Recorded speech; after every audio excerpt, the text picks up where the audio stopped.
Okay, and we are live. Welcome to a new episode of All Things Xbox Podcast. Once again, I've got Logan with me. Logan, how you doing this week? Doing pretty good, Jamie. Just enjoying all the cool trailers that have been dropping today and just getting excited for the June showcase. How about you, man? I'm in a good mood. It's been a good week for gaming news, and it's way different than it was back in like February and January. It's a good The time. dark days. Yeah, Yeah. it's a good time. It's been a good week, and you know what? Before we get into all the topics, which we have a lot of this week, what have you been playing this past week? A little bit of Brotato here and there. About to finish up all the characters on that. I am close to done on Phobia St. Dinfo's Hotel, which is like a Resident Evil type game. And I believe it's set in Spain. And it's really good. Highly recommended if you like those kind of games. That one, recommend Tormented Souls, Daymare 1998, and then the prequel that just came out. And then Tormented Souls is getting a sequel later this year. So if you like Resident Evil or 90s era type horror games, check it out. So that's what I've been up to, man. How about you? Lost Judgment, a lot of Lost Judgment. That game is phenomenal. A bit of Persona 3 Reload. I feel like I'm going to be playing that game for the rest of the year. It is massive. I think the problem with Persona 3, and Persona in general, there's a lot of dialogue. So if you're like me and you want to pay attention to all of it, you sit through everything. So Persona games, they're very long. But hey, I'm loving 3 Reload. And mainly Dragon's Dogma 2. That game is special. It sold, I think, 2.5 million copies, which is impressive considering the weird backlash it had at launch. You know, with the 30 frames, which I think was overblown, and the reaction to the microtransactions. And by the way, for anyone listening, if you can price your pawns for other people to hire them, do not charge high amounts because you are encouraging people to spend real money on Capcom's microtransactions. My pawn and a lot of other people's pawns are completely free. People should keep it that way. But yeah, Dragon's Dogma 2 is it's amazing. It's like we've talked about this before. Elden Ring was this like special game 2 years ago. It resonated with so many people. Most of the people that played Elden Ring weren't Souls fans. So it's like it wasn't just some like niche group playing. It's like 20 plus million people loved Elden Ring, and people keep on talking about it. And it was this unique game because it was mainly single player, but people talked about it for months. People posting the videos of boss battles, things they're discovering, and all this stuff. And you kind of have that now with Dragon's Dogma 2. And the only negative I have is that I want more of it. I've checked the list of main missions, main quests, and I can tell that I'm about 2/3 into the game, and I don't want it to end anytime soon. So I'm just going around defeating regular enemies. Bosses spawn back, which is really cool, but it's a special game, and I think I can see Capcom really capitalizing on this and putting out multiple big expansions because I just want more, and everyone's just talking about how they want more. Um, I know it is like a full $70 game in the US, but do you think you'll be picking it up at any time, Logan? I will be down the road. It's one I want to get to, but I honestly do want to play through the first one fully, and I have it in my backlog, so I plan to hop on that pretty soon. Yeah, that first game, like it's always popping up in the top 10 in the UK. I think it also helps that it regularly drops down to £2.99. That's how much I bought it for the remaster. I do hope this though that Capcom, they seem to be really good at optimizing their games for modern platforms. I think even though the remaster did come out in I think 2015, they should really put out a next gen upgrade for the first game. You know, 4K, 60 frames. That's all they really have to do, because that first game is still selling really well, which is crazy because you know people talk about how like only the new games are the best games. And it's like if you go to the top 10 on Xbox, and I can't really say the same for PlayStation because I haven't checked, but like the top 10 on Xbox in the UK, there's always some sort of older title in there. Batman Arkham Collection, the first Division game. Like it is always like that. Is it like that in the US?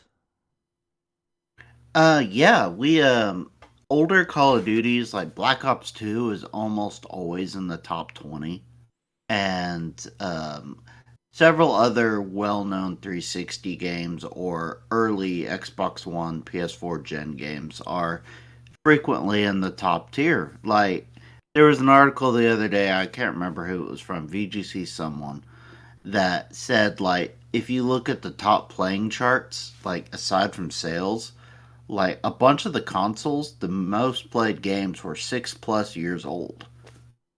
Yeah, I remember that. And the thing is, one of the top selling games in the UK on Xbox is usually Skate 3 for some reason. Like Great people, game. yeah, people really love Skate 3, and the whole old games thing. Like, by the way, I just smiled when that article came out because I was like, I told you so. Like I've been trying to tell people, like, just because a game's old doesn't mean it's bad. I talk about Mass Effect on a daily basis. It's an old ass game. It came out in 2007.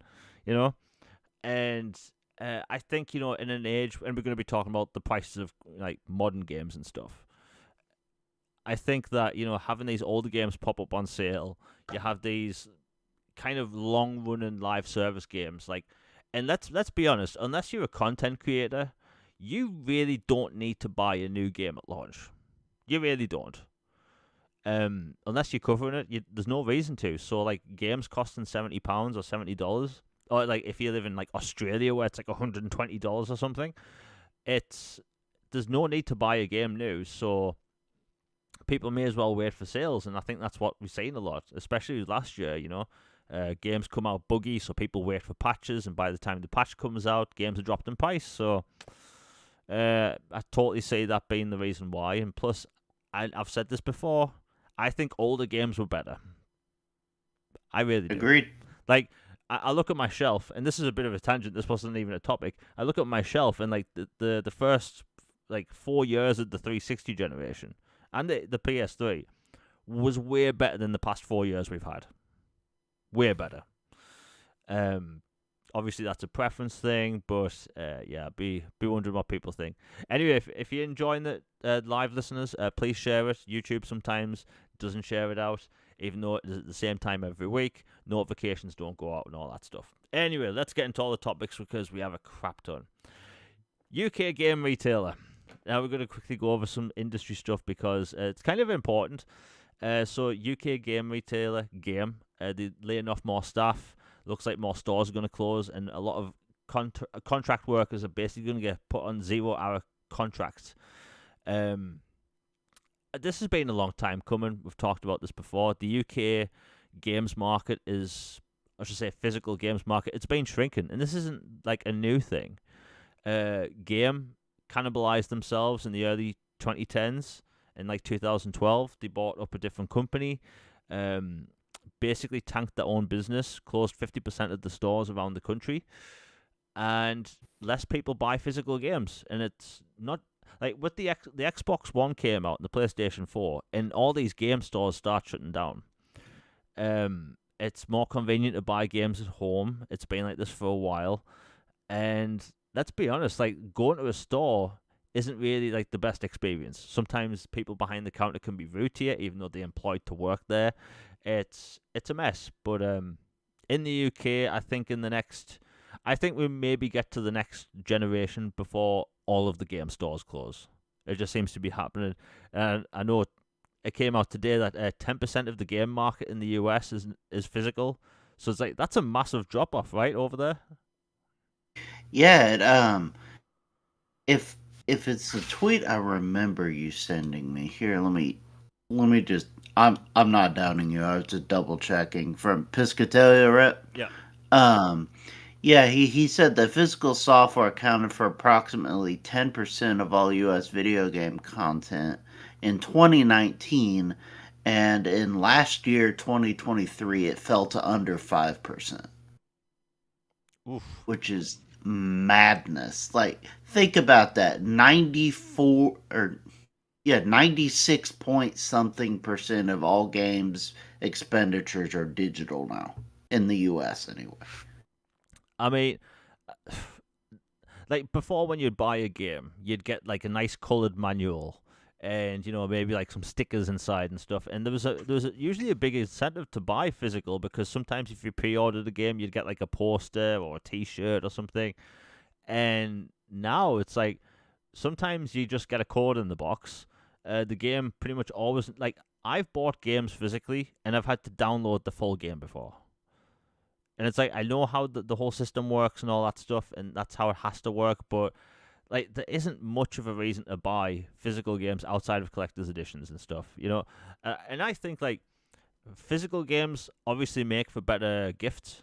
Giving someone a code and like a Christmas card, not really the same. Like a physical game case, like I still see a tangible, valuable thing there. But unfortunately, like you see the masses don't really care. Most of the people that buy their video games every year, like the Call of Duties, the FIFAs, the Maddens, and people that play Fortnite, they don't really see the need to have these games on their shelf anymore. You know, like hell, for the past 3 weeks, FIFA. I'm just calling it FIFA. I'm not calling it EA Sports FC 24. I'm not calling it that. But FIFA in the UK for the past 3 weeks has been, I think, like £16. Like, it's been greatly reduced in price. And it's like you have all these FIFA players that may have not bought a new one. Well, they're just going to buy it digitally. And like I put it like this: the UK game market's been shrinking physically to the point where our GameStop equivalent, stopped taking in used games. You couldn't trade in games anymore when most of their business was from used games. So it's like it's scary times. I know like the Nintendo Switch is pretty much like the only console left that's still like a lot of sales come from the physical units. But man, times have changed. I hate the fact it's changed like that, but especially in the UK, it's just been made kind of redundant. If you want to buy a game physically in the UK, let's say for Xbox, you're going to go to Amazon and then you search for the game. Let's say Star Wars Outlaws, which we'll be talking about in a minute. You get recommended the PlayStation version. You continue to scroll down, and there's no Xbox version there. I've complained about this enough. I've tried to get in contact with people from Microsoft. Nobody seems to know what the issue is. But in a lot of countries, I know Australia, Spain, Germany, I think it happens in Canada, like the Xbox version of a game just doesn't show up. So you may as well just buy it digitally. It's more convenient. I bought Dragon's Dogma digitally because it was more convenient. And I think millions are starting to do that. The masses are. And like, I'm one of those nerds that felt the need to get a physical copy. You know, like Logan, what percentage would you say you are right now when it comes to physical versus digital? I used to be almost exclusively physical and bought digital only if it was on sale or only a digital like indie type game or something. Now I've basically flipped and I buy vast majority digitally with the exception of games that are special editions or are not available digitally or BC reasons where you have to have the older disc Yeah. or stuff like that. Like unless it comes with a steelbook or a map or a soundtrack, cool statues, something with some oomph to it, then I generally just don't buy physical anymore. As as well as my concern that which we'll jump into the compatibility thing in a little bit, but like another thing is like for ease of access. You remember back when iTunes first came out, everybody had been on CDs forever Yeah. and vinyls and stuff. And then the whole idea of being able to download your music, have it on your iPod Touch and then your iPhone, your Mac, whatever, take it everywhere you go and you have your music to all your accounts synced and you can switch it and stuff. And games has become that basically. So the idea that I could have all these physical games, but unless I buy them again digitally, there may come a point where how am I going to play them if they're not digital versions, unless there's like some QR reader or attachment or something, has made it also more incentive for me to go more digital. Yeah. You mentioned the iTunes thing. I was one of the last holdouts when it came to CDs. Like, I remember everyone in my class at school had like these iPods, right? Because you could fit hundreds of songs on these things. But I was one of the holdouts of like, no, I want my CDs. So I'd take a like literally in my school bag, I'd have a bunch of CDs and my CD player. And my CD player cost more than an iPod at the time. And I used to be like, no, CDs, they sound better. They really do. They don't. There's no difference, you know. But I was holding out, man. Like, and by the way, bit of a tangent. I think CDs are cool, man. Right? They come in a nice, cool case. They look cooler on the shelf. Like, I think that I own movies digitally, video games, obviously, some TV shows, music, but there's something about having that physical thing there that make like I find it easier to decide what to play if I'm looking at my shelf or like Agreed. or Yeah. movies like I still get 4K movies. I think I can still see the difference between Avatar and 4K streaming and 4K Blu-ray. Like I can see a Hmm. difference, and I think that may be one of the last holdouts for physical media, but um. There is a thing to that. People want to have the physical thing, and I think with the next generation of Xbox, when I don't think it'll have a disc drive, but I do think it'll be an attachment. Why not? And plus, it makes more sense for Microsoft to do an attachment more than Sony if you think about it, because you have backwards compatibility with 4 previous generations at that point. Um, but yeah, anyway, it's a shame to see the physical media and game media market die a little. I know in the US, Best Buy stopped selling movies, which is crazy. Um, I don't know.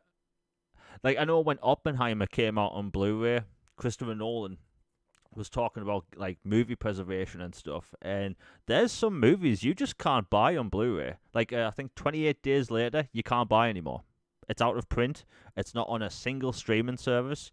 So the only way you can watch 28 Days Later and a decent copy of it is through nefarious ways.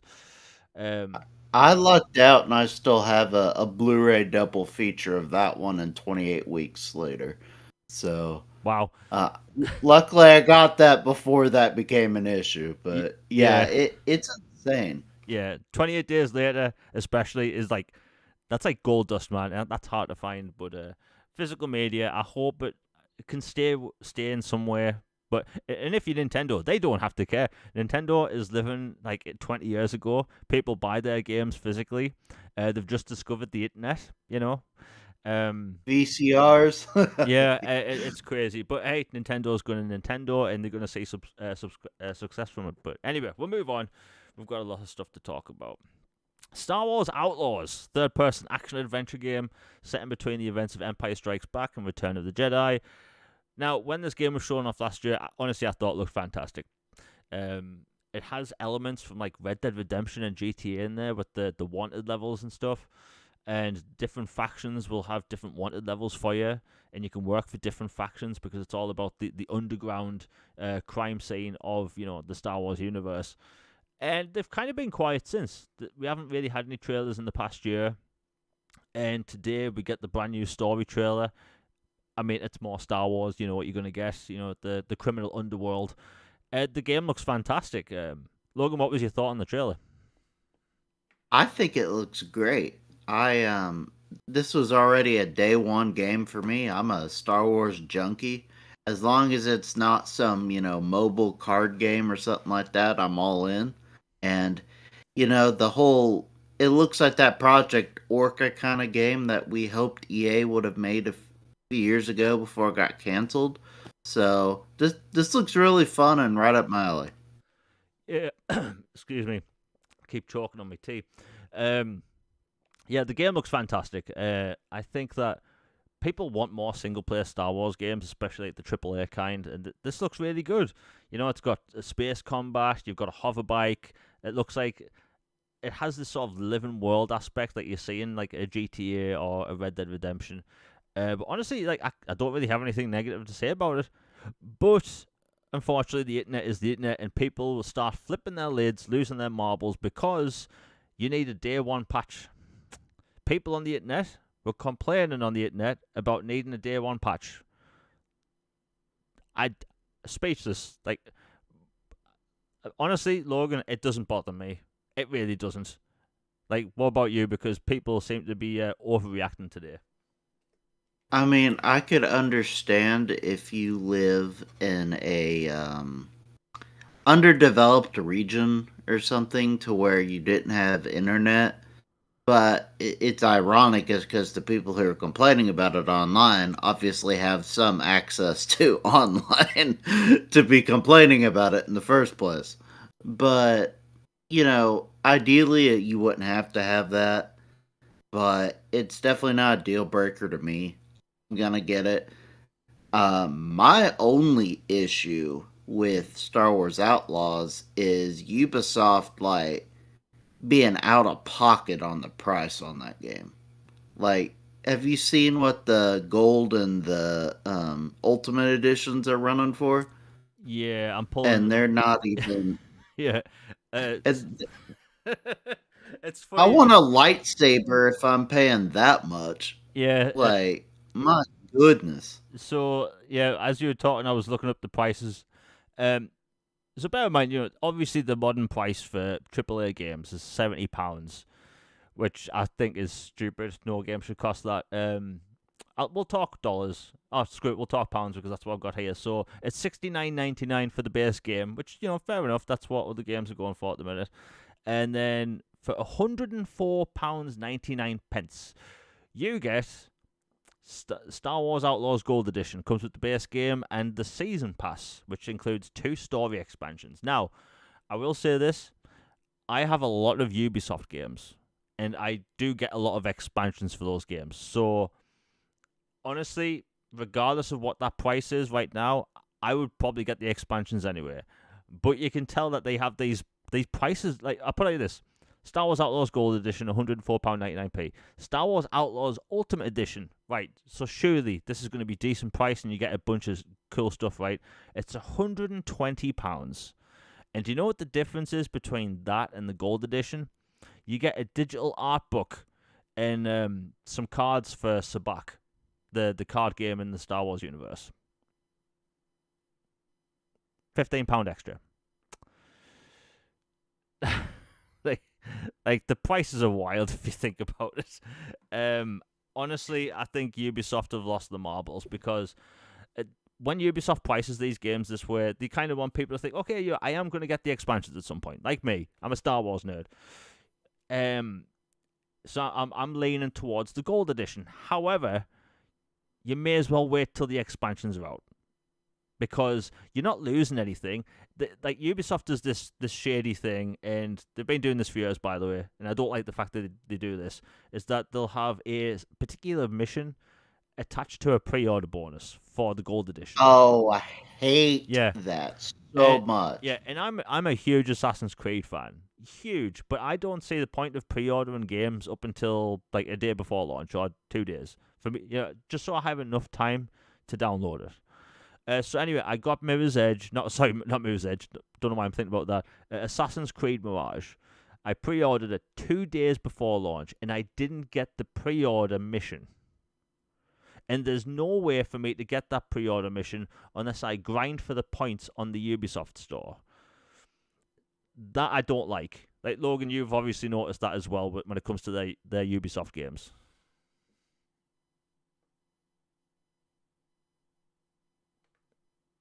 I think we've lost Logan. Anyway, Oh, sorry. I'm back. What'd you say? like you've obviously noticed on the whole, like Ubisoft ties one particular mission to pre-order bonuses. Yeah, like when I bought the new Prince of Persia, the Metroidvania one, I made sure to pre-order so I could get extra gear and the Warrior Within outfit and some other stuff. I hated it that I thought I had to do it, but I wanted to get it because that was the only way you could get it. Otherwise, they weren't available any other way. And, it's just frankly, it's a scummy way of implementing FOMO on consumers. And I get why they do it, but it doesn't mean I despise it any less. Yeah, the thing is, right? People give Ubisoft a lot of crap. The truth is, I play a lot of their games. I like Assassin's Creed. I like Splinter Cell when I get one. One every decade now. Ghost Recon I'm a fan of, and they made an Avatar game I think is absolutely phenomenal. Right. And by the way, if people want to get triggered quickly, I play Avatar at 30 frames per second by choice. Heathen. Yeah, I'm sure someone will clip that and like get really angry at me. But yeah, the whole pre-order bonus thing, like it's a bit scummy, but I get why they do it. But having like £120 version and all it comes with is a digital art book, like that. Oh, sorry, and Sabak cards. Like it's a bit much. Maybe it is like Disney tax. I don't know. But it all goes into the whole like there's developers out there right now that really, really want to charge you $80 for games. Bandai Namco, they doing it with Ni no Kuni 2. That is the first £80 game in the UK, standard edition. It's on sale right now. Yeah, so if anyone wants that, especially if you live in the UK, get it now while it's on sale. But like £80 for a game is ridiculous. £80 is about $100 ish. Like That's extortion, man. Yeah. That's insane. Yeah, and over the past week, I've gotten in a bunch of arguments about this when it comes to game prices. And a developer, by the way, called me cheap. Like, he tell you to get a second job for your other console, and I mean, it's sad because I spent tens of thousands of pounds on games, and like I bought Dragon's Dogma 2. I bought a bunch of other new games recently, and it's like I pay these games. I pay for these games because I want to play them. I want to cover them on the channel, but at the same time, like I'm giving my full impression of like I think $70 is too much, and I get Ubisoft. They like to sell the DLC season pass up front, which is cool. It's a fair business practice, but in the past, I've noticed some expansions for games aren't even that big. Thankfully, Ubisoft does have a good track record for actually putting out decent sized expansions. For like Assassin's Creed and stuff. There's something got to change, and I think that these prices are just way too high. And we'll roll this into the other topic. Oh, before we move into the other topic, Logan, are you definitely a day one now for Star Wars? Yeah, I'll be a day one. It's just a matter of what version I'll get, and what I'm usually I buy the ultimate edition that I can. But in this regard, since Ubisoft is infamously known, like here's a little inside baseball for those who may not notice.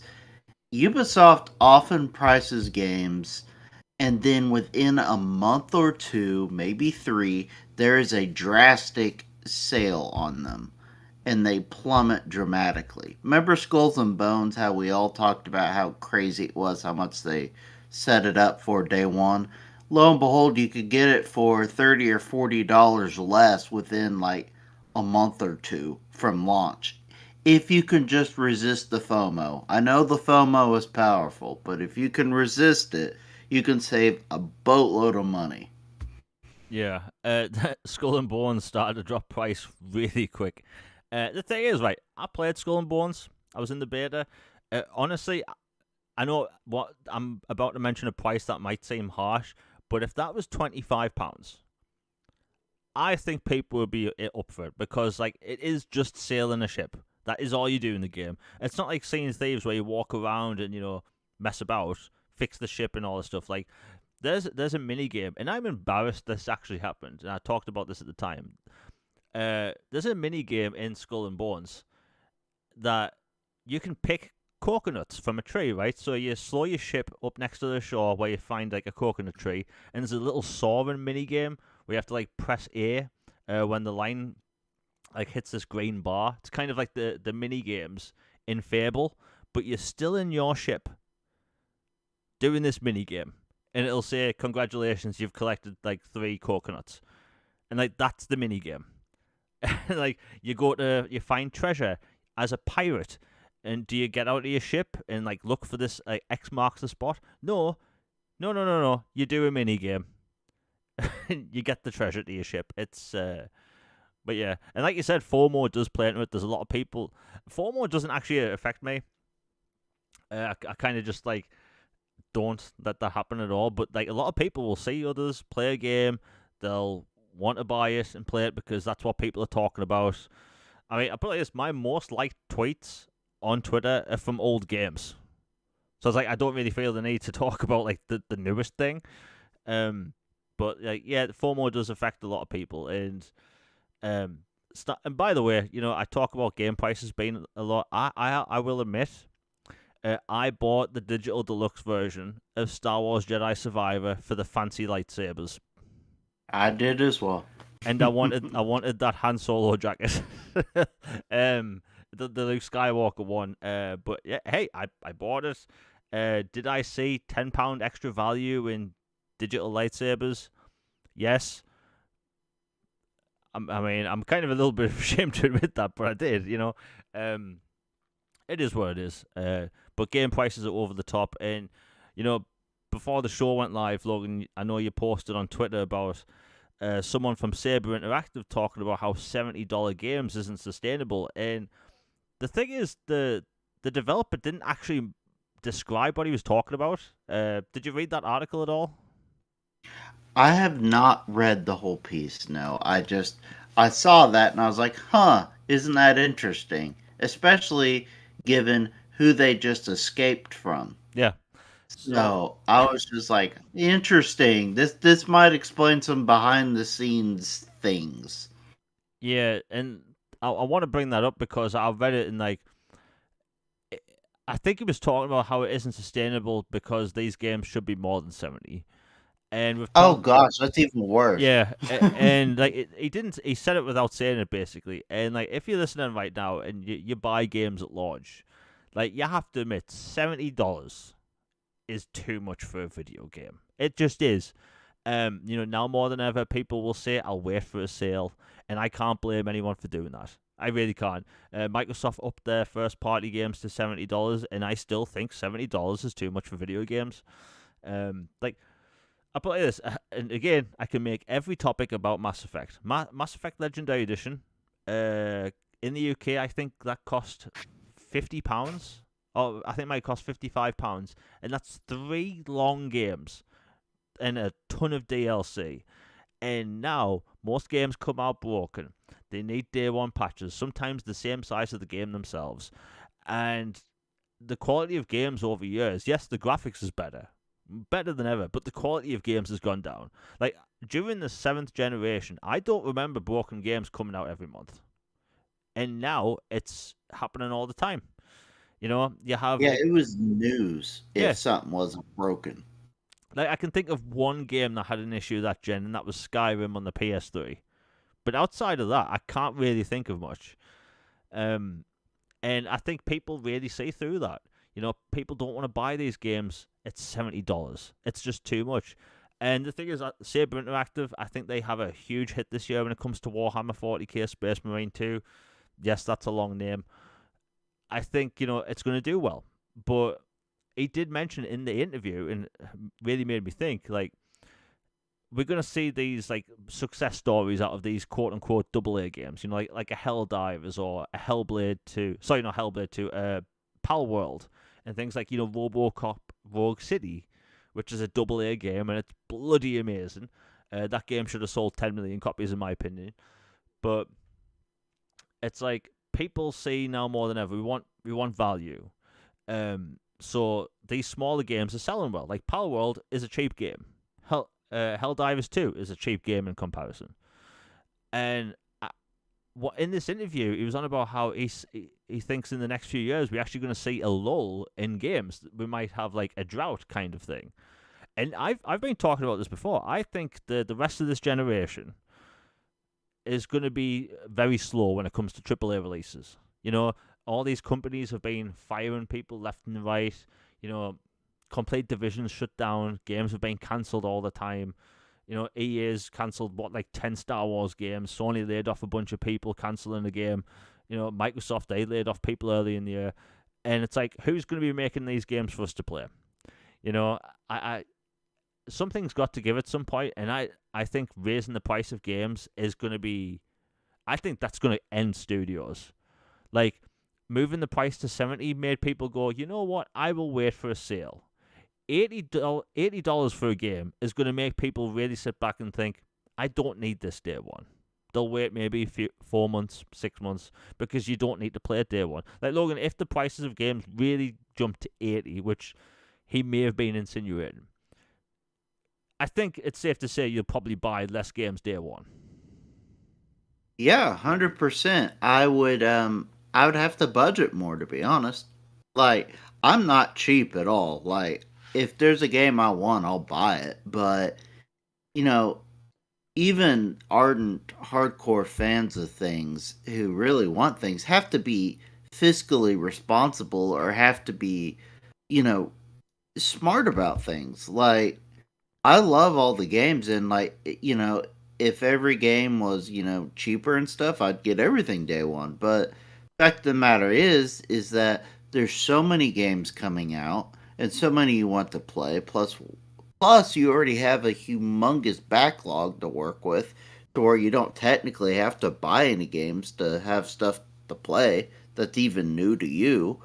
It just and then, lo and behold, there's Game Pass for, I know, hashtag Game Pass shill, but for a fee a month or a year, you get all these games day one and third party games and perks and all this other stuff. To where it makes you really, really have to think, is this worth it? Like, and on top of that, sorry this is long winded, but you inspired me with a train of thought. Um, Aside from FOMO, like, I really have less reasons to buy day one. Except that, I'm afraid on single player games that people will spoil the story online. Yeah. Like, that is one of the issues I've had, to where I've had some major moments in some movies and shows and games recently ruined. Like, I'm not talking Aerith is killed from Final Fantasy VII 20 plus years ago. I'm talking like brand new, just came out. Like, Force Awakens movie came out, and then that night or the next day, the major spoiler at the end is already spoiled online and stuff like that.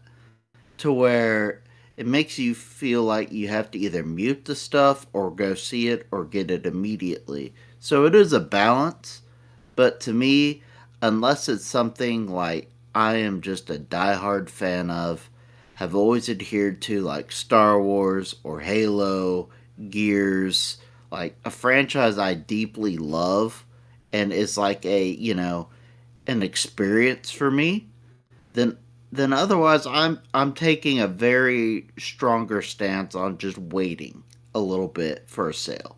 Because, when you can save a solid third to a fourth of the price of the game just by waiting a few weeks, Yeah. doesn't that kind of add up after a while? Yeah, that's a good point. And you mentioned the spoiler thing. Like, I never really thought about that, but that is a good reason to get involved with the whole FOMO thing, because things can be spoiled within a second now. You know, um, I think um, I think people do need to be careful, but like these cheaper games coming out are really resonating with people. Like Assassin's Creed Mirage launched at £49 in the UK, and more than ever than the past few years, I saw a lot of people say they were going to pick it up day one specifically because it was cheaper. It really drew people in, and I think we're going to see more of that. I think that AA games, and by the way, I've talked about this before. AA games have this weird bad rap for some reason, where like Eurojank yeah, slander and yeah, stuff like that. yeah, Eurojank, like that is like the term that always gets used. And like if you next time there's a Game Awards ceremony, be it like the BAFTA Game Awards or the Game Awards, sponsored by Gillette, you'll notice that like you have these indie games made by one person like get awards. These multiplayer games get awards. These AAA games get awards, but AA games for some reason don't. And I've never figured out why. People look at AA games as like you said, Eurojank, these cheaper games, and that kind of really bothers me. Like some of the most interesting games in the past few years are AA. Like again, RoboCop Rogue City. That's a AA game, and it has possibly some of the best graphics I've ever seen in a first-person shooter. And it's a RoboCop game.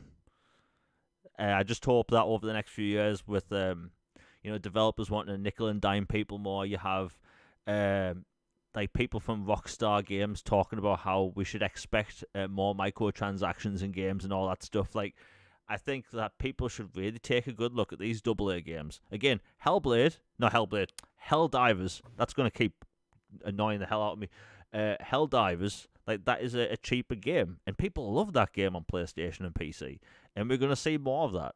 And look, I can talk about HellBlade. Man, messed it up again. HellBlade 2, like that is a cheaper game. AAA in value, AAA visuals, but in price, it's not $70. And I think a lot of people are going to really resonate with that. And like you said, it's going to be in Game Pass. So, yeah, the game price situation is going to be weird over the next few years. Because I tell you right now, there's several publishers looking at those stores on Xbox Live and PlayStation Network and Steam and looking at when they can start charging $80. It's going to happen. Will it be GTA 6? Who knows? And the sad thing is, GTA 6 will get away with it. Like, they can charge any amount for GTA 6, and people will buy it. Like, large streamers last year start talking about how they will pay $150 for it. And I'll tell you what, as a GTA fan, I'm not paying that much for a video game. It's never going to happen. I don't care if it's Mass Effect 4, The Return of the Ship. It's the game I wish for. I'm not paying £150 for a video game. But GTA could probably get away with it. Anyway, before I move on, if you're enjoying the show, please like, share, and subscribe. It really does help the channel out, and YouTube is an amazing website that sometimes just does not give out the notifications for these live streams. If you want to support the channel with super chats, all that is live. If you want anything reading out or answered, it's very much appreciated, and it helps the channel out and all that stuff. Anyway, we'll continue. So, Motive Studio, the developer behind the Dead Space remake, which, by the way, if people haven't played that, phenomenal game. Absolutely phenomenal. They also did Star Wars Squadrons, which is a first-person, in-cockpit space combat game, which I love that game. In my opinion, they are one of EA's best studios. They are like right behind Respawn for me. Anyway, unfortunately, it looks like EA is putting them behind the Battlefield franchise. Now, I used to be a huge Battlefield nerd when it came to Battlefield 3 and Battlefield 4, even though that was broken at launch. That is a franchise that's been run into the ground. They don't know what to do with it. Battlefield 2042 had operators instead of classes for some reason. The maps were terrible. Having 120 players does not work in Battlefield, in my opinion. There was this huge excitement for it when it was first announced because it had a cool trailer. It drew people in. It had new technology. And I was a sucker for it. I fell for it. I fell for the market, and I was like, this game looks amazing. And then I played it. And I realized it's not amazing. That beta sold me off the game so hard. Like, I could not wait to stop playing that game. And to have Motive, this amazing studio that does single-player content, to be put on Battlefield, that hurts, because does that mean we're still going to get a Dead Space Remake 2? Like, they're currently developing a single-player Iron Man game, but are we really going to see Dead Space return? Especially if they're making Battlefield? Like, Logan, what's your take on it? Because I know you like Motive 2, and the Dead Space Remake was pretty phenomenal. Yeah, the Dead Space remake is phenomenal, and Star Wars Squadrons is kind of like a modern-ish take on Rogue Squadron. Yeah. It was really well done, and had like Imperial and Rebel Alliance. You play as both in a campaign, and really good multiplayer and dogfights and stuff. I'd love to see them do more of that and Dead Space.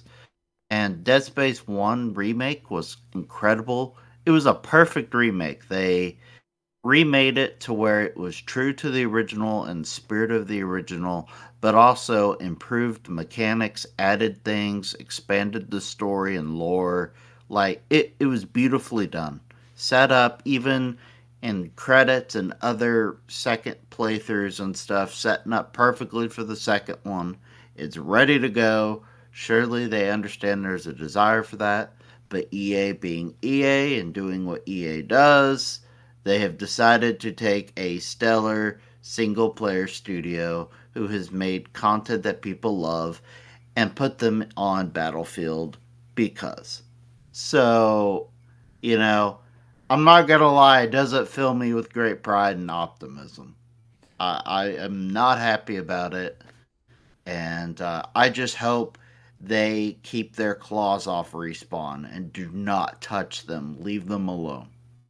Yeah, like I know people like to give EA a lot of crap, and let's face it, they deserve a lot of it. But when it comes to like their core studios, Respawn, Motive, they are some of the best in the industry. I would love to praise BioWare, but until they can prove they can put out a new game that's good, I don't trust them that much. And I know that's sacrilegious from a Mass Effect nerd like me, but like Dragon Age, that has to be great. Mass Effect 4 has to be perfect. That has to be an 11 out of 10 on Metacritic. Um, I joke about that, but still, uh, like their best studios, they just need to leave alone.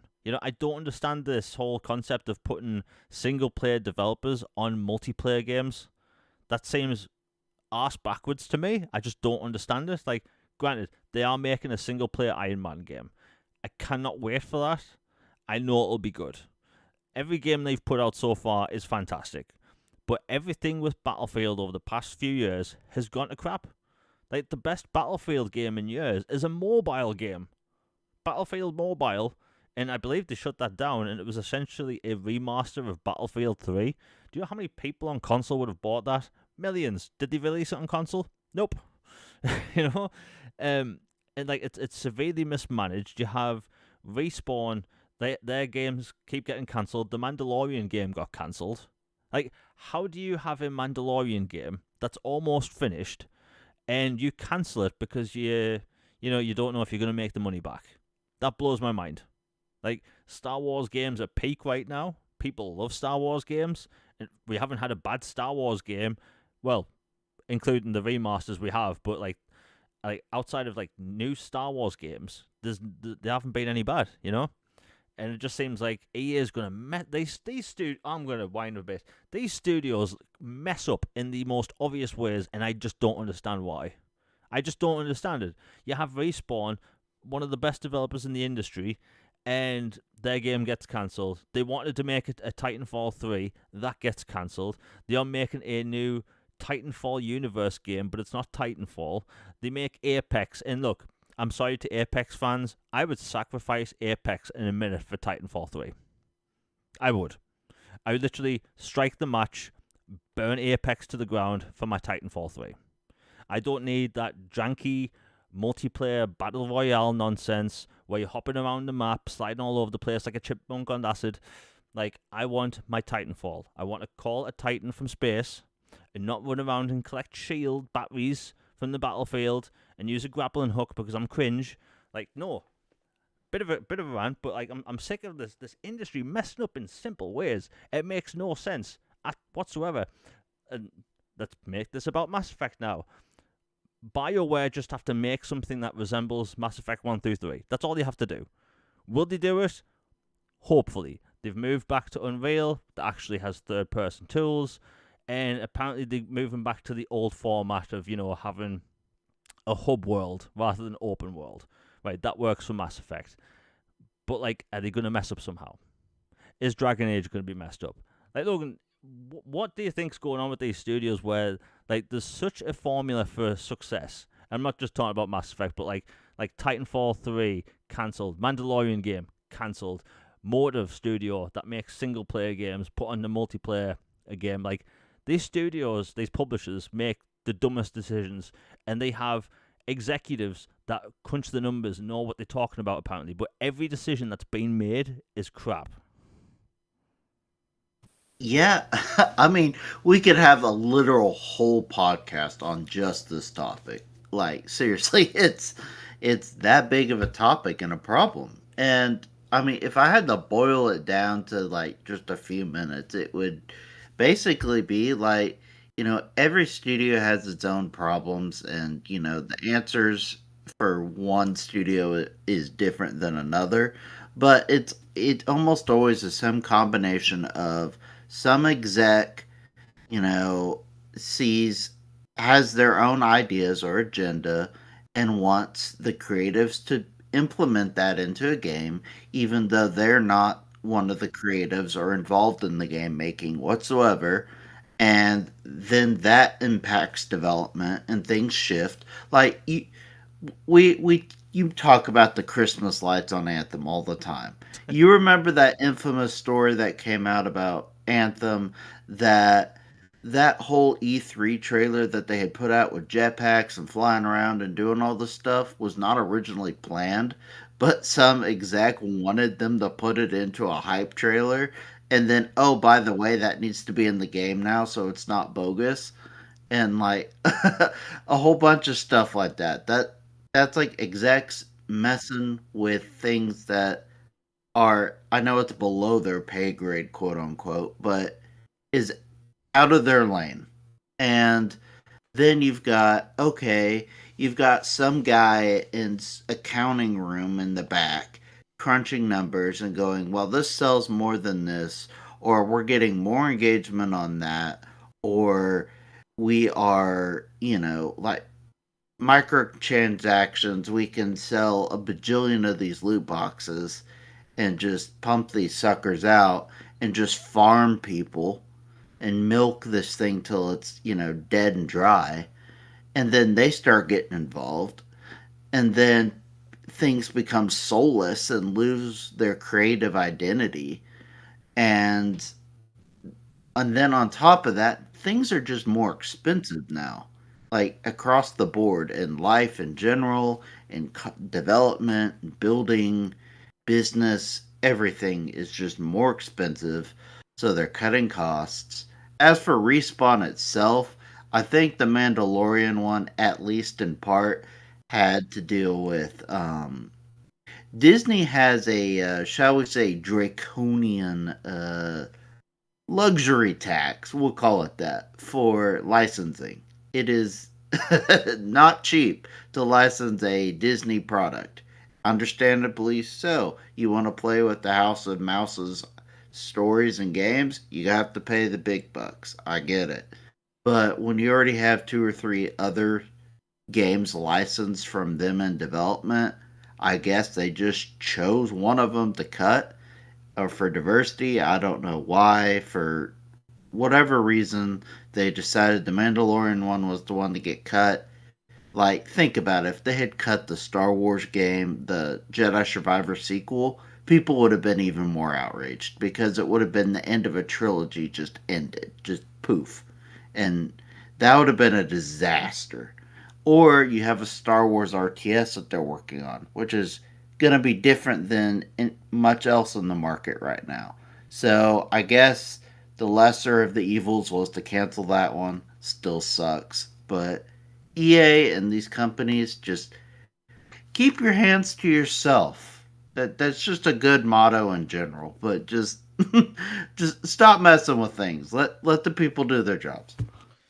Yeah, it's just annoying. Like I complain about like the price of games going up and all that stuff, but like I want developers to give me a reason to give them money. Right? I like good video games, and it just seems like every every month we're hearing about multiple cancellations and just hearing like studios get moved onto multiplayer. Like I don't want to hear Motive Studio on multiplayer. Battlefield, I love. to its core.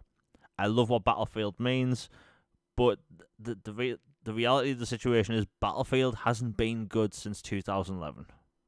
Like, that's the reality of the situation. And last time I checked, it's 2024. Do you know how depressing that is? Like, I've bought multiple Battlefields in the past several years. I bought Battlefield 1. It was filled with snipers. It was disgusting. It was so unbalanced. It was crazy. And as the Americans would say, I capped for that game for so long. It's not a good game. Battlefield 5, broken. Battlefield 4 launch, broken.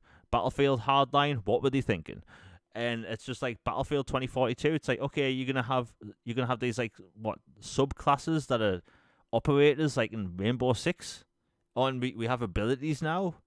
Like, cringe, absolute cringe. I don't know who they were making that for, and like the fact they stopped putting proper campaigns in Battlefield like years ago, and they start doing war stories, which was, oh, we're going to cheap out and do these little individual campaign missions, which we're going to use multiplayer maps because we cheap.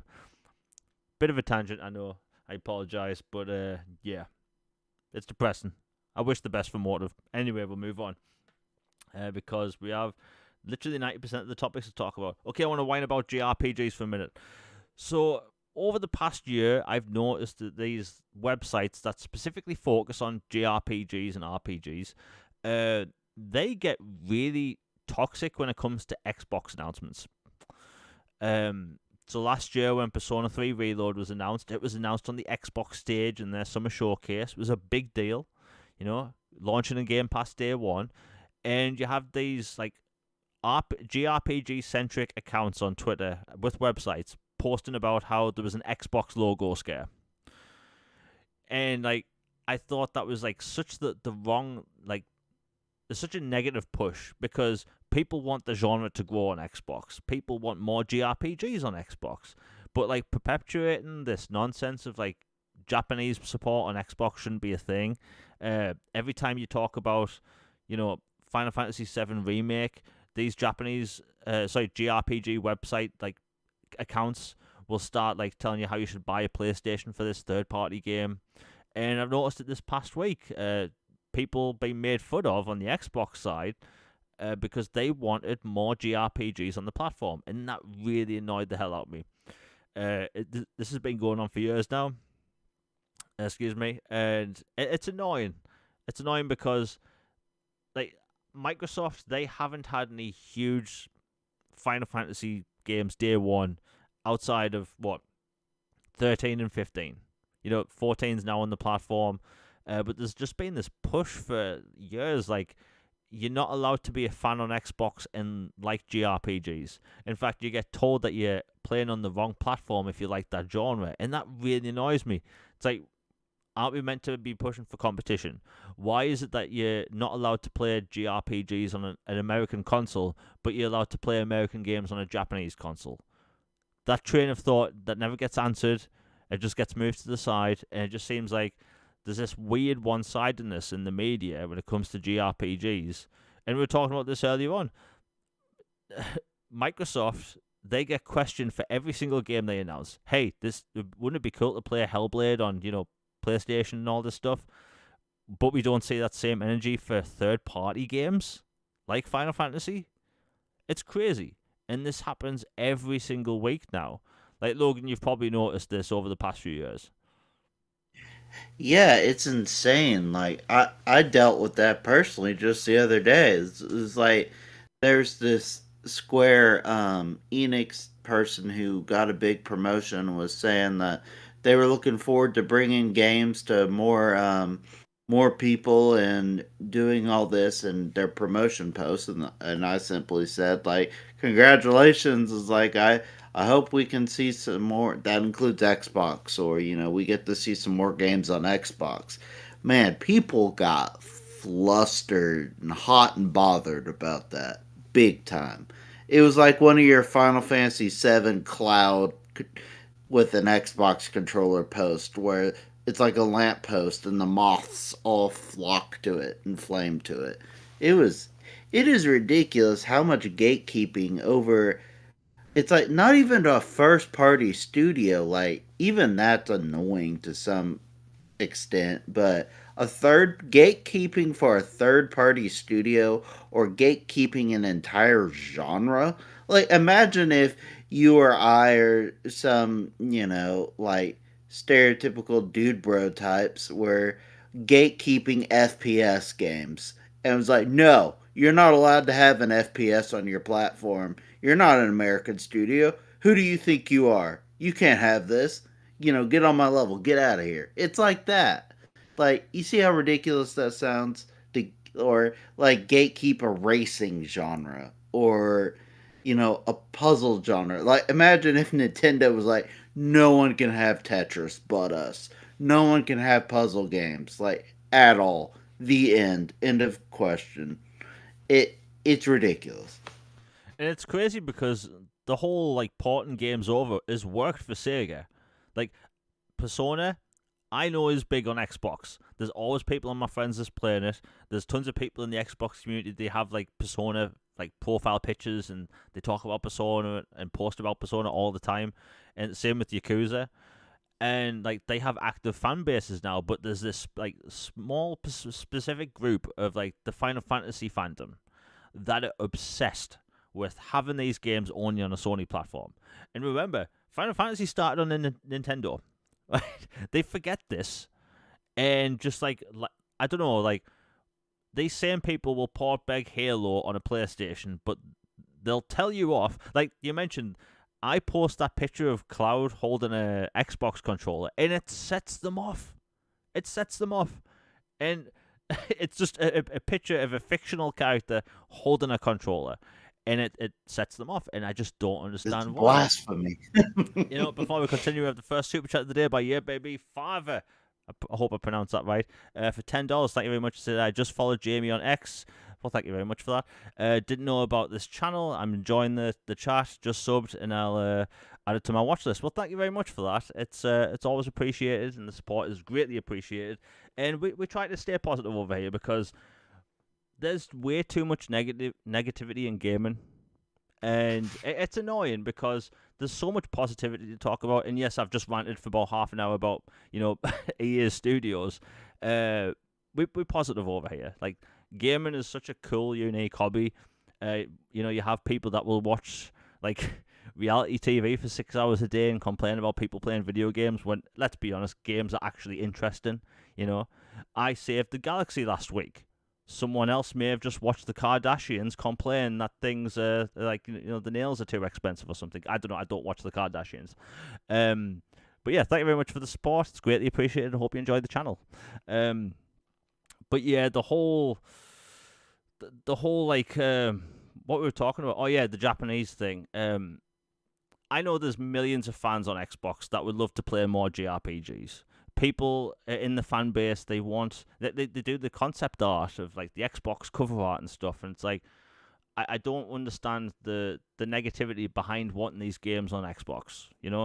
Hell, the biggest JRPG, I'm doing air quotes with that, is technically Final Fantasy 14. These games have a ridiculous amount of content, literally a ridiculous amount of content and cutscenes and dialogue, and like they are literally the biggest games, MMOs. And it's on Xbox. So clearly there's a fan base on Xbox that is willing to play that game, willing to play single-player games. And it's like, we don't even have the pixel remasters. We don't have the pixel remasters. And are you telling me that there's an active JRPG fan base on Kindle tablets? Kindle tablets. Really, Kindle tablets. My mother has a Kindle tablet. It has adverts for Final Fantasy Pixel Remasters on it. Do you know what I don't have on my Xbox? The Final Fantasy Pixel Remasters. That annoys the hell out of me. Like, Logan, to this day, have you seen anyone in the the JRPG port begging community on Kindle tablets? No, I have not. To this day, like you said, that is one of the single most annoying oversights of porting I have ever seen in like 20 something years of following gaming. It is like I can't even use appropriate words for it. It is just so Ridiculous. We'll just say that. I do not understand unless there's some legal obligation that says you shall not under any circumstances port this to Xbox. Legal bound something. Unless there is something like that, I just do not understand it. These games are 20 plus years old. You can run it on a Kindle tablet that your mom uses to read old novels, or your dad or your grandfather, or maybe you. Like it seriously, like these tablets can play these games. You can get it on an Xbox. Like I do not buy for a second the idea that couldn't be done. Yeah, like don't get me wrong, I don't code. I don't know how to code at all. But couldn't they just give like an AI the job to port us? Like surely it couldn't be that much of an issue. But yeah, I hopefully we'll see more, and I just hope like people are more accepting because again, Yakuza has a fan base on Xbox. Persona 6, that's going to be probably the biggest game of next year if it releases next year. But that's going to be one of the biggest games outside of like GTA and stuff, and that's going to be on Xbox day one. And millions of fans are going to be happy about that. Like if these games weren't selling, we wouldn't get them. The new, the new Yakuza game, Like a Dragon Infinite Wealth, that didn't launch in Game Pass, but every other game is on the platform right now. So hopefully people like get out of the feelings and just know that there is a fan base. But like I always see people wanting JRPGs on Xbox, and to see these websites perpetuate this nonsense that you shouldn't be playing these types of games on Xbox anyway, it sends the wrong message. It really does. Anyway, we'll move on because we still have a lot of topics to cover. Okay, I'll quickly go over this. Xbox is finally marketing on Twitter. Now, a lot of people were joking about this, but a lot of people have been complaining for a long time that Xbox doesn't really market their consoles that much. And the other day on Twitter, Microsoft put out an image that was Master Chief and an Xbox Series X, and it was marketing. And I know it seems a bit novel, but like Microsoft marketing their consoles, we should see more often. But that seems like, I don't know, Logan, that seemed a bit strange, but it could be a good sign. Yeah, I was. It took me. It took me by surprise for a minute. One, that they were actually marketing their stuff, which is something we've requested for a long time. But two, it was Halo, and I was like, "Well, now that's a name I haven't heard in a hot minute." And Halo is, by the way, is thriving, doing very well. The online community is happy for the most part. The content is really good. It's in the best place it's been. Halo Infinite. Shame it couldn't have been that way at launch, but you deal with the cards you're dealt. But the fact that it's in such a great place now, and the show is being well received and enjoyed on Paramount Plus, and that they just out of nowhere just tweet about Halo is just kind of like, huh. Makes you wonder if maybe there's something in the works, or maybe some content add on, or expansion, or a new game, a spin off, or I don't know. It makes me think there's something going on rather than just, you know what? We'll just put Master Chief on an image and throw it out there just for grins and giggles. Like, it feels like something to it to me. Yeah, I mean, look, Microsoft, they have a good year ahead. They have Avowed, Hellblade, Indiana Jones, then you have the smaller titles like Age of Mythology Remake, Flight Sim 2024, Towerborn. So, like, already they look like they're going to have a stacked year. And it looks like the news that's coming this year, it's going to be fairly good, which we'll be talking about in a bit. But, like, could that be hitting at Halo stuff? Because Certain Affinity and Colt Eastwood recently talked about this in his show. And we've talked about this on this.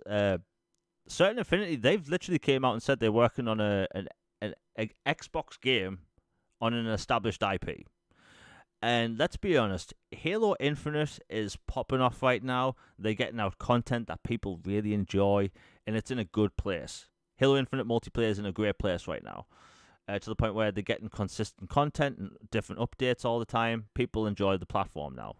I'm calling Halo Infinite multiplayer platform. I sound like a bloody executive. But like when it comes to Halo, like Logan, let's be honest, they only really need to come out with a single player now for Halo. Yes. The multiplayer is great, and the everything is going pretty smoothly. People are happy. People are happy with all the updates, the content. Like I said, the show is much better season 2 than 1. People are happy with that. Literally, all we need is a continuation of the story. Tell us what the endless are. You know, either give us a big expansion, which was what, right or wrongly, a lot of people felt that they were teased or implied that they were going to receive an expansion or future mainline story content for Halo Infinite. For whatever reason, that has not been the case. So either get some expansions or spin-offs content out there and announced, or announce a new sequel or something. I'm not in the camp, like I know Jez Corden and some have suggested a reboot. Like, I am not in that camp. I personally, as a huge Star Wars fan, saw what happens when you reboot an entire EU and how shall we say, divisive that can be. Halo has like that kind of lore and that kind of expanded universe of content and story. So I think a full reboot would be disastrous. But I do think they need to do a new game of some sort, whether a new spin-off to get people excited about some different characters, or a Halo Infinite 2, which I know the name sucks, but you work with what you have, or Halo 7 something. Something new, more story content. Please. Yeah, like we just need more story content. Like I don't talk about multiplayer, as you know. I've said in the past that I don't play multiplayer anymore. That's in my past. Although, by the way, if you're like me and you've taken a 13-year break from Call of Duty multiplayer and then you hop on multiplayer now, oof, my KD ratio is bad, so bad. You're getting dragged. Yeah, like a bit of a tangent, but like me and one of my friends hopped on the new mode called Resurgence. It's like it's battle royale on an island, but you can respawn as long as one of your team members are alive. And don't get me wrong, fun concept. However, I feel like that scene in that episode of The Simpsons from like 30 years ago where Milhouse is playing Waterworld, the video game, and you take 2 steps, die. Another 2 steps. Like, people are so twitching fast with the multiplayer now. I'm awful. I've kind of took a step back from multiplayer. I just play casually now. But yeah. Anyway, Halo multiplayer. That people pop off with that. Single player content with Halo can just be its own thing. And plus, they wouldn't even have to sell it for $70. Like, just a campaign, maybe a little co-op thing. Just let that be its own thing. But yeah, I think we could see some Halo stuff this year. And while we're talking about first party content, let's talk about HellBlade 2. Because there's been some controversy this week. And by the way, I don't think it's a big deal. People might not like me saying that. But anyway, we get a new HellBlade trailer. It looks fantastic. Arguably the best looking game ever made. People can debate themselves on that or whatever. But honestly, the game looks gorgeous. However, it is 30 frames per second. Now, I'll get out of the way my whole point on the whole thing. I play a lot of games by choice recently. At 30, I played Star Wars Jedi Survivor at 30 because of the visual jump. It's so much better. I played through the first 2 chapters of Dead Space Remake at 60. I then switched it to the native 4K mode because it looked so much better. And like, I prefer 60 frames per second. I really do. I think Mass Effect Legendary Edition, again, I can make any topic about Mass Effect. Mass Effect Legendary Edition at 4K 60 is phenomenal. It's a great experience. But like, even Alan Wake, I played Alan Wake 2 at 30. So like, I prefer 60, but playing at 30 doesn't really bother me at all. Once you get past the whole Like I think once you play a game for maybe 5 minutes, you forget about it. Dragon's Dogma 2, you can kind of put in the same realm as Elden Ring. I played Elden Ring at 60 frames. Beautiful experience, fantastic game. But Dragon's Dogma 2 is 30, and it doesn't really bother me. And the community didn't really seem that bothered at the time as well, because that's a third party game. People seemed okay with it. There was some complaining at first, but I don't know. Like, Logan, what's your thought on the whole like Hellblade 2 being 30? Because for the first 3 years of this generation, almost every single game was 60 frames. But there wasn't really like a massive visual jump, like in graphics. Like Hellblade 2 is leagues above of what we've seen before, and it's 30, and some people seem to be really put off by that. Personally, just because 30 frames doesn't bother me, I personally think it's a bit overblown, but everyone has their own preference. Yeah, I generally play in 30. I prefer visual fidelity and the pristine quality of the shine and the facial animations, the features, the cities, the just the environment, everything to just give me the most oomph they can give. Like, I know there are reasons to do FPS, you know, focus on frames versus, you know, visual fidelity, and like I respect that. Different people have different opinions on that, but for me personally, like most of the stuff I play is just it's not an issue. Like I played Jedi Survivor in visual fidelity mode. I did Alan Wake in visual fidelity mode. Gears wasn't an issue because I didn't have to choose. That's just because the coalition is like they're literally like arch magisters of technology. It's ridiculous how good they are at their job. But like most studios can't pull off what the coalition can do or id. But for the most part, I prefer the visual and 30.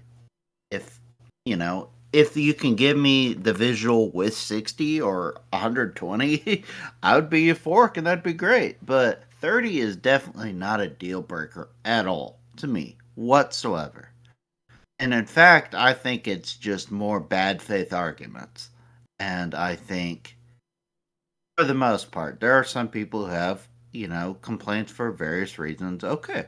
But I think most of the online discourse is um, disingenuous, and I think at least a small part of it goes back to because it's something they had said, which is an Xbox thing where they say a quote a few years ago and it gets taken and it's used against them out of context years later as some kind of gotcha moment where they said that the Series X standard was going to be 60 frames and do this and this, and then they're like, see, this game isn't 60, you lied, how could you do this to me? It's like, dude, just relax. And it's and it goes along with the whole length of the game discussion, which I'm sure we'll probably talk about too, about Hellblade 2, but it it's not an issue to me. Just point blank, I tweeted about it the other day. Before I got on Twitter, the only FPS I had ever heard of was first person shooter. And I've been gaming a very long time.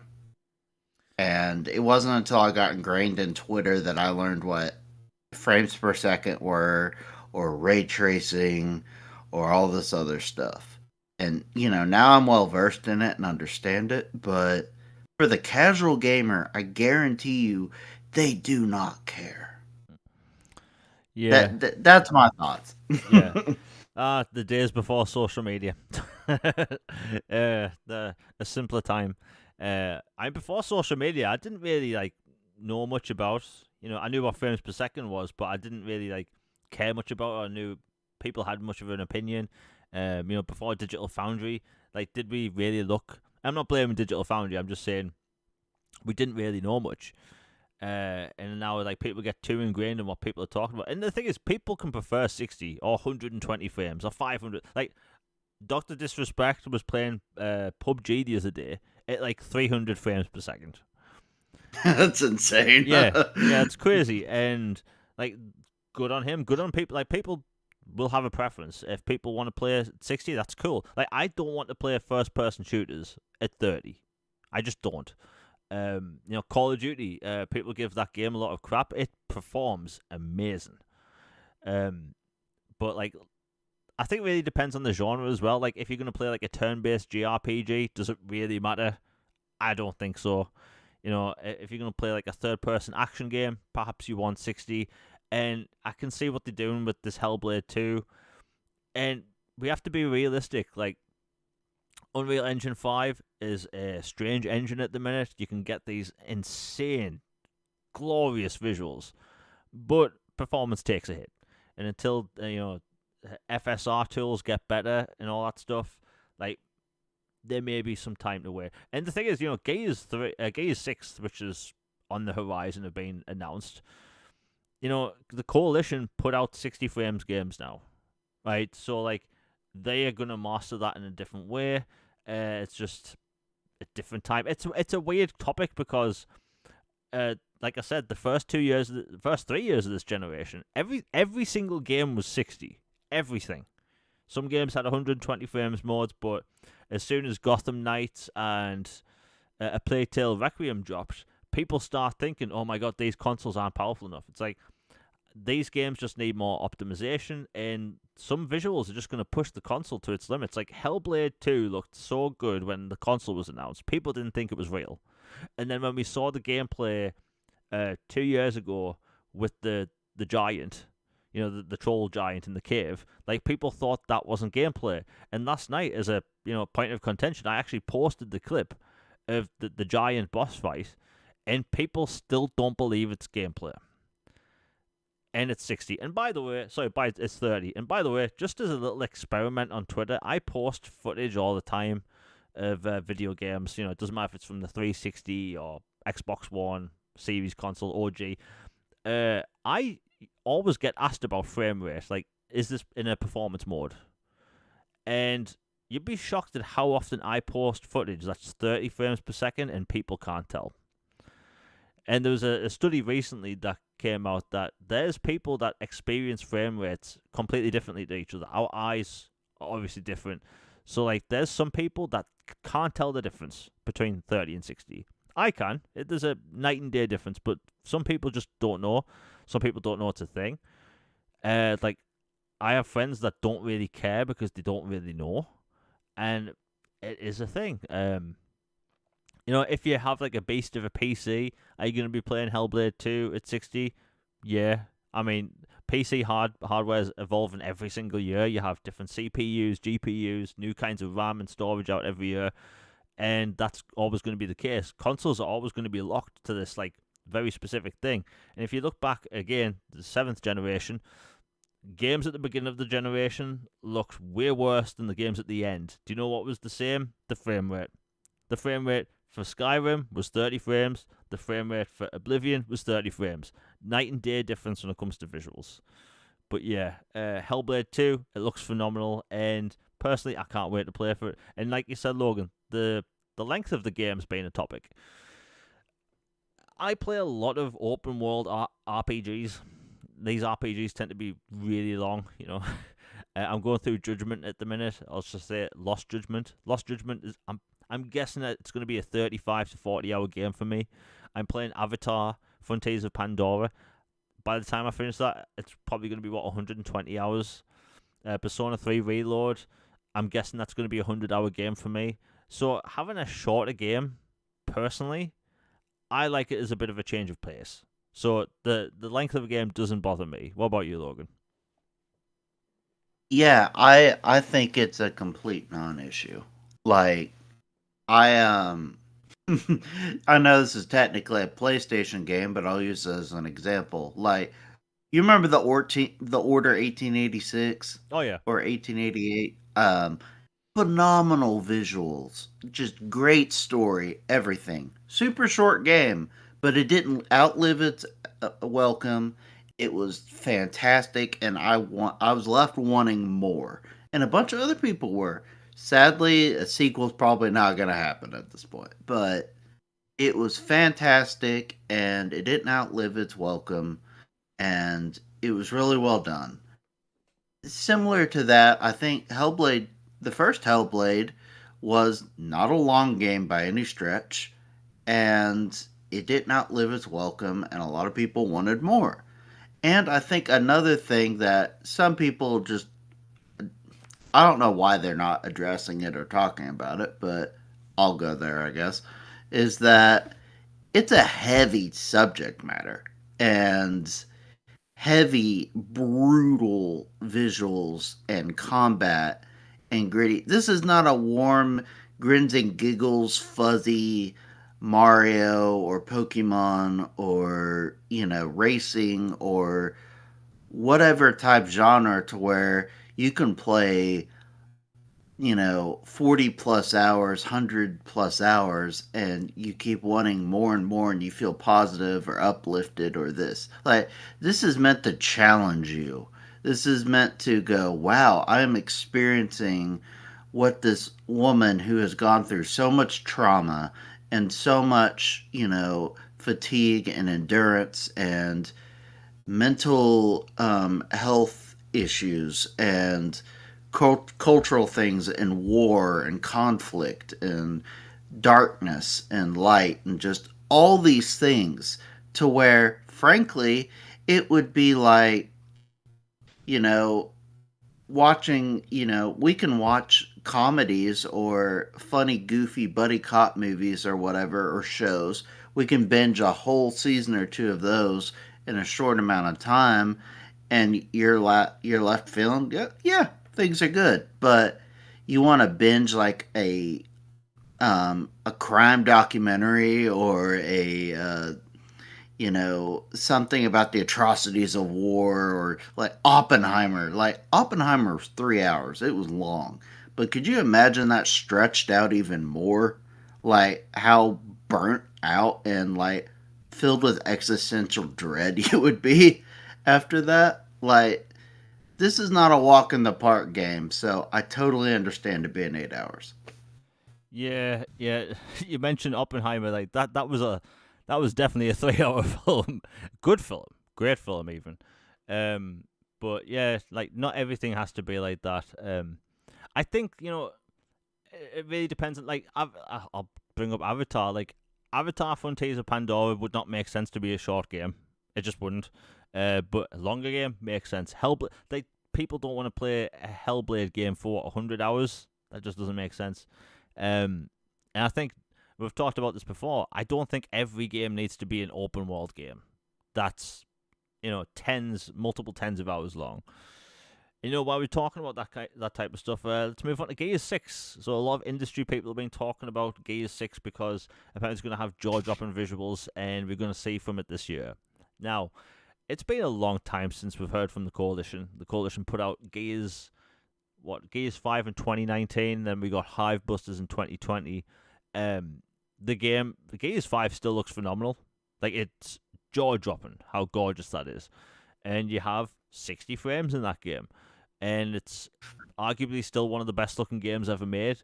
The Coalition has proven they know how to work Unreal Engine. They helped work on the Matrix tech demo, which is really cool. By the way, that Matrix tech demo, you can't play it anymore. Uh, Epic turned off the servers for the AI stuff, so can't play it anymore, which is a shame. But yeah, the Coalition, they clearly know what they're doing. It's been long enough. The rumors of the game's going to make people's jaws drop and it being a quote unquote next gen moment, I believe that. I think this generation, a lot of people still want that game. Like Logan, to this day, have you had that wow next gen moment, much like we did with Gears 1 back in 2006? I've had a few fleeting moments of it.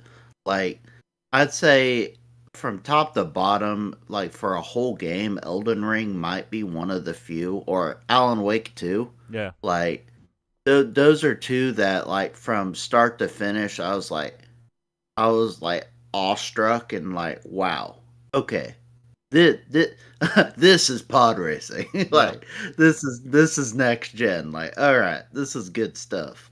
But for the most part, to be completely honest, and not to be a fuddy duddy, but it's like basically it feels like this gen for the most part has just felt like a part 2 or a 1.5 of last gen. yeah. Just like slightly better, slightly upgraded under the hood a little bit to get some more mileage out of the car. Like, it doesn't, like, there have been, like I said, some fleeting moments or a few pristine examples, like, Alan Wake 2, Jedi Survivor, which we both love, and Elden Ring, of course, that are like, wow, like, you can't get this any other way. But for the most part, it's felt like Xbox One and PS4 Redux. And that's why I still don't think they need a mid-gen refresh. Not to get into a whole topic on that again. That horse is, mush by now. But just yeah, I agree. Yeah, no, I agree. I agree. I think you hit the nail on the head there because this generation is weird. It is weird. This generation started off where a lot of us were stuck in the house. Microsoft they didn't even launch with a launch title. That they had no first party launch titles because of the delays and stuff due to the pandemic and that. Which it's understandable, but it was a shame. And you're right. That's kind of like bled over the rest of this generation. Like people still refer to new games as next gen. And a lot of people are still wanting that moment. I've talked about this before. Avatar: Frontiers of Pandora. That game screams. This is next gen. But I think people are wanting a shooter that does that as well. So I believe in the Gears stuff. The Coalition have proven themselves time and time again. They know what they're doing. Like a lot of the team that made the Gears trilogy on these games are just going to be interesting what they do with the story, considering, without giving any spoilers away, there's a specific choice you make in Gears 5. Like, are they going to have multiple different types of story, like things that happen in the story? Are they going to have a canon ending? Like, who knows what's going to happen?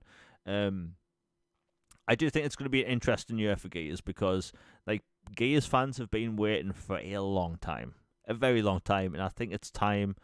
And it will be interesting because this year we're potentially going to get Halo and Gears news at their summer showcase, as well as like all the other stuff with like Fable and that. Like, this is going to be one of the biggest years in a long time for Xbox content. In Xbox news, so it's exciting times ahead. But I completely believe the Gears stuff, and considering the amount of people that are talking about it, it's happening.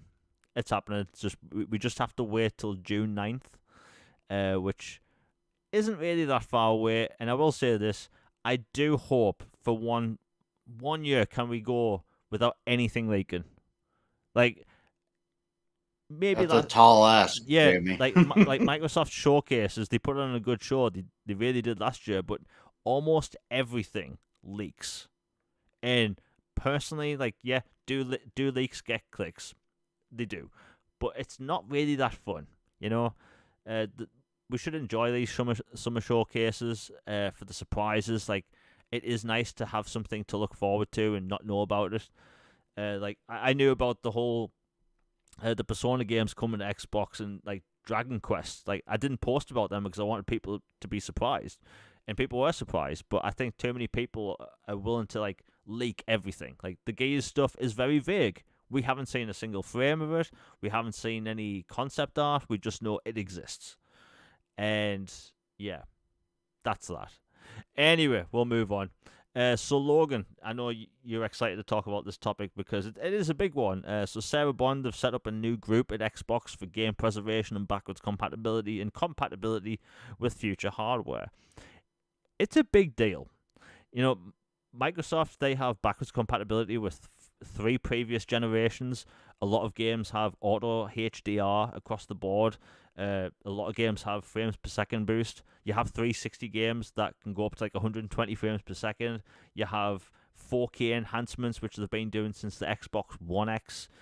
So like compatibility for Microsoft has been a big thing. What was your take from all this? Because like them setting up a specific group for game preservation is a huge move. Yes, this was music to my ears, and honestly, like a huge morale boost, I think, not only for myself, but a good portion of the community. Because, you know, for the forward compatibility part for a moment, we'll focus on that. Um, that the fact that, whatever you have in your library as of now, they're going to do the best they can to make it to where it's forward proof, meaning that, you know, Xbox Series 2 or, Xbox, 5, 720, whatever they want to call their next thing. And beyond that, your games will carry forward and you can play them. And that, people like you and I have 20 plus years of games, stored up from OG to now. It would be a real massive bummer if you weren't able to have those going forward. You spent a lot of time, money, effort, memories, all this stuff. So basically being given the pat on the back, hug, and told that, look, don't worry about it. We got you. This is going to be taken care of. You have our guarantee. You're going to have your stuff going forward. That's a massive relief and makes me so very happy. You know, Jason Ronald, all the people involved in those teams, I have utmost faith and confidence in them and their abilities. They're masters of their craft. So I look forward to seeing what else they can do and come up with, especially considering the innovations that Sarah has been teasing for hardware going forward, whether, handheld, hybrid, whatever. I'm super excited about that. And then as for the backwards part of it, that, you know, it might just be me reading tea leaves, but I truly hope and just I want us to manifest it as a community, another batch of just backwards compatibility titles before the 360 store closes. I know all the games that are BC already will be playable regardless. Anybody who says otherwise is spreading FUD. It has been confirmed that if a game is backwards compatible, you will be able to play it going forward. The end. End of discussion, even with the 360 store closing. But for the games that will be trapped on there and go down with a sinking ship, I hope that they throw a life raft for a few more. Especially, even if it was just some first party games, I would be happy.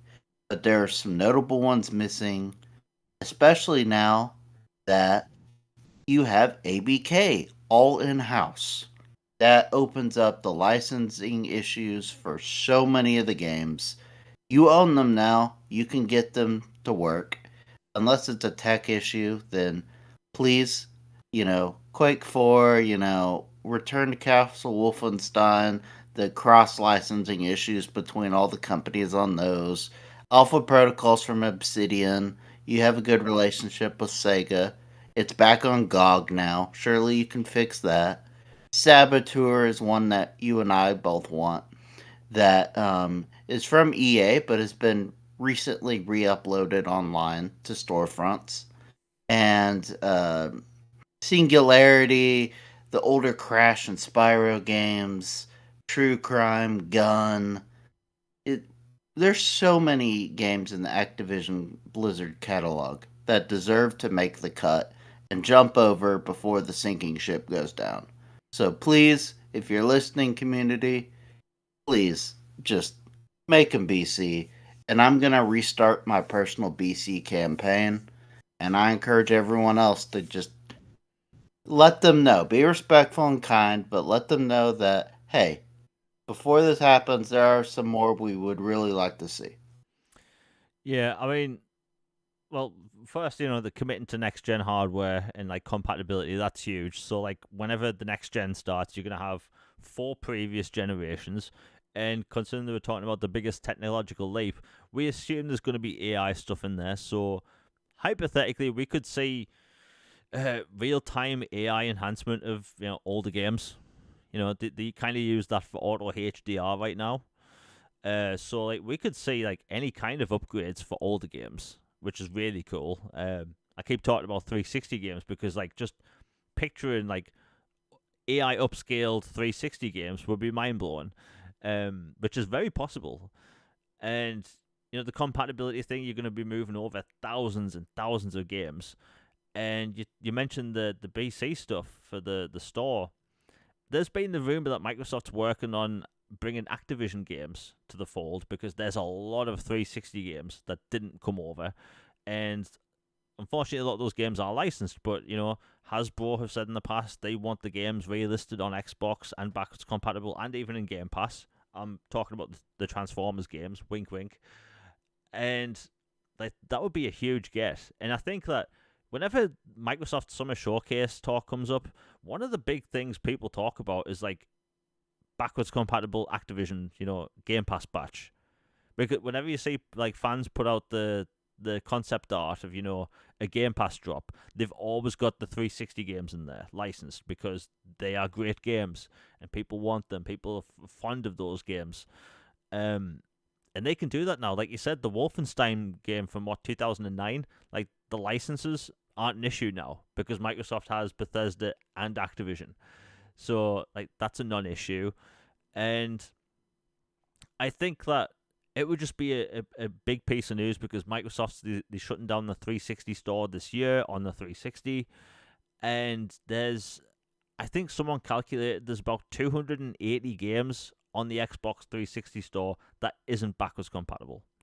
So there's some huge potential there. Like it doesn't just have to be Activision stuff, like you mentioned, the Saboteur and Alpha Protocol. Like those would be huge gets for the platform, especially being like some first party stuff. But it's very doable, and the fact that they're committing to like compatibility going forward is a big thing because at the beginning of this year there were a lot of people talking about, hey, we don't know about getting our games going forward. Like there was a lot of talk in the community, like people were saying, hey, I don't know if I should buy these games on Xbox anymore, which like people shouldn't worry. Like Microsoft, they have to spend billions of dollars on R&D for their new consoles, and they have the handheld rumors, and then there's the rumor that their next gen console will be using ARM architecture, which is a whole completely different ballgame when it comes to compatibility, which means even more work. And it's like, I know people get worried sometimes about stuff, and concern is a thing people like gamers just mess about with. But like we're talking about billions of dollars here, millions in like like the compatibility team. That stuff costs tens of millions. So I think people should like calm down, relax. Like you don't commit to next gen technology and putting something out that's, let's face it, as risky as a handheld. If you're not gonna continue things going forward, I think Microsoft, they're in a good place. And if you look at the reaction to Microsoft the past few months, all of it was just because of 4 games, right? 4 games went to a different platform, and we are all still here. The way people were acting like they were being betrayed. It's kind of weird how over the top some of the reactions were back in January and February, but like we're all still here. Microsoft, they keep committing multiple times to hardware. I will say this though, they are clearly the only ones that are doing this. Like we've talked about in the past, and I've mentioned in the past, that I think Phil Spencer doesn't need to do interviews every single day. You open up Twitter every day, and what's this? IGN. Phil Spencer says this in an interview. It's like, why are Xbox execs constantly interviewed about the platform? You don't see this about PlayStation. You definitely don't see it from Nintendo. Nintendo's in their own little world, doing their own little thing, and it works for them. But Microsoft specifically, they are constantly in the public eye, whether it's good or bad. And it's like, just calm down. We hear you. You're working on next-gen consoles. We hear you've got hardware coming out this year. And this year's, first-party portfolio is going to be better than ever, which is great. but we don't need this topic to be a thing all the time in the news. Because, like Logan, you have to admit, January and February, people lost their minds for no reason. Yeah, it was toxic and insane, frankly. Like I don't use that lightly. It was insane. It was just, and then like people were going after people that they used to know, and like community was fracturing. It was like a whole bloody civil war over rumors. It wasn't even confirmed at that point. It was rumors that started off as some random post of this game may I have heard that this game may or may not be coming to other platforms, some well received game from the year it came out. Some incredibly vague Jedi mind trick esque cryptic thing. And then it blew up, and then everybody and their dog comes out of the woodwork saying, I've heard similar, or guess what? This one's coming too. And so then it goes from one small title to basically they're backing up the truck and unloading the basement IP vault, and it's like everything must go fire sale. It was crazy, and at the end of the day, it's a perfect example. Don't believe everything you hear or see online. Always check where it comes from. Always. Yeah.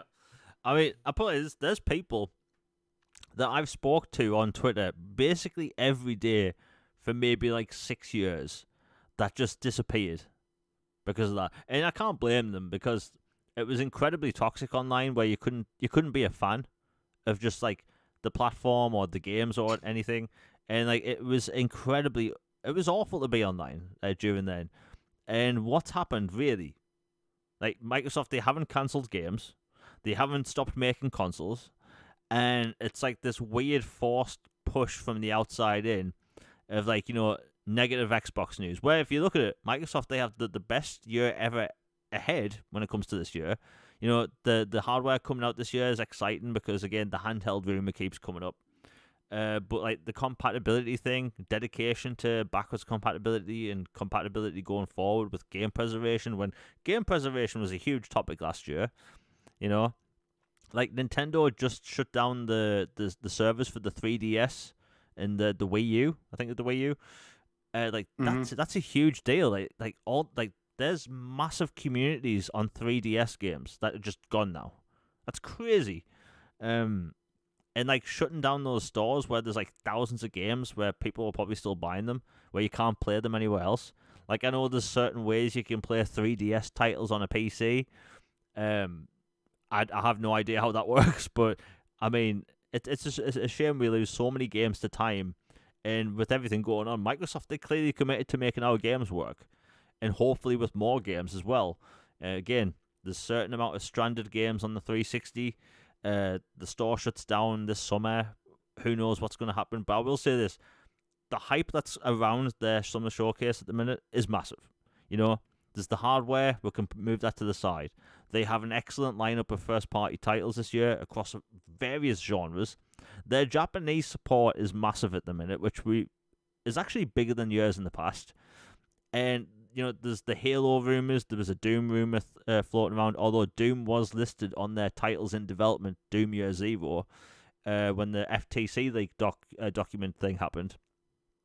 And it looks like they're going to have a great year. So, whereas you may open up Twitter and see negative stuff all the time, it's actually a good year. It's just a shame along the way that if, like you mentioned, Logan, there's a lot of people that had massive falling outs with people in the community this year. And it's a shame. And it's all over because of rumors and overreactions and stuff. And it's like, it's just video games. And like the Xbox community is fine. It's like there's just too much. People are too reactionary in the gaming circle. And like rumors kick off, and like people just react straight away in the most negative form. It's like, what day is it? It's Tuesday at the minute. And I guarantee you something will drop this week that isn't a big deal. And people will overreact in some way. It'll happen. Just people need to that's why I'm such a relaxed person. Like I don't do like forced push like positivity. I don't see the negative um side of what's going on at the minute. Did Microsoft open up Pandora's box when it comes to the multi-plats and people port begging stuff? Yes. However, that's not my problem. That's a situation for Microsoft to fix, and that's something they can fix. But between now and whenever, it's going to be a good year for Microsoft. Anyway, Logan, have you got anything else to say before we close out the show? Yeah, just briefly, I wanted to say that I am very stoked for Gear 6 or whatever they call it. And Coalition are masters of what they do. And I really hope it goes in a more gritty, horror themed kind of like, oh my goodness, this is dark and grimy and brutal and vicious and just terrifying route like some of the older ones. Like I I've enjoyed all of them obviously, but I do think that there were some things in 5 that I wish they would kind of backtrack from, and then there were some things from 5 I think they should go, that was a great idea and take going forward. But I think thematically, if they could go more to the grittier, darker, you know, truly like creepy stuff, I think that'd be awesome. Can't wait to see that. And also the rumor, that Tom Warren and others have corroborated about basically Call of Duty Black Ops Gulf War being at the show as well. And how that sparked a whole interesting dialogue upon the internet last night. But yeah, I'm looking forward to that as well. Yeah, you mentioned Call of Duty, which I completely forgot about. That's going to be massive this year. It's going to be essentially the first Call of Duty game to launch in Game Pass, which is freaking huge if you think about it. Because like there's going to be a lot of people that think, should I buy this Call of Duty game for $70 or subscribe to Game Pass? Like that's a lot of Call of Duty money right there, and you also have you have to think most people that play Call of Duty aren't actually subscribed to Game Pass. Like, so Microsoft could have a huge influx this year, and those people that subscribe to Game Pass will buy other games in the ecosystem and microtransactions and all that stuff. So the money's going to be there, for Microsoft, but for us, for gamers, that means more money towards other third-party games coming to Game Pass day one. More investment in first-party games, new IP, and all that stuff. So I don't care how much money Microsoft makes. That's like $1 trillion organization, but the amount of money they make in the gaming division means we get more games, and that's the important part. And I know there was the rumors, but not really rumor last year. Phil Spencer came out and said they are going to have AAA third party JRPG exclusives. So who knows what that is? But it's going to be an exciting year. I'm really excited to see what the handheld console's like, because I think I've been trying to unsell myself on the concept. When I was a kid, I mainly played the Game Boy on my couch, and now I love the idea of an Xbox handheld and what that could be like, especially if you could play your games natively. Is it going to be a sleek piece of hardware like the Series XS and the One S, One X? Who knows? It's going to be a crazy year for Xbox. It's going to be a crazy year for gaming in general. It's going to be an exciting year. Anyway, it's been a great show. Everyone in chat has been awesome. YouTube didn't share out the video as soon as I wanted, but issues with the website and that stuff. But if you enjoyed the show, please hit like, share, and subscribe. It really does help the channel and the podcast when you share it. The podcast will return next Tuesdays, All Things Xbox podcast. And between now and then, I should be dropping another video, which might be about backwards compatibility. Ooh. Yeah, which is I've been making for a while now. My last video is the 10 biggest games coming to Xbox in April. The link is in the description down below. Also, our social links in the description down below for Twitter. I'm not calling it X, for me and Logan. And yeah, everyone in chat has been amazing. We'll be back next week. We are out, everybody. Peace.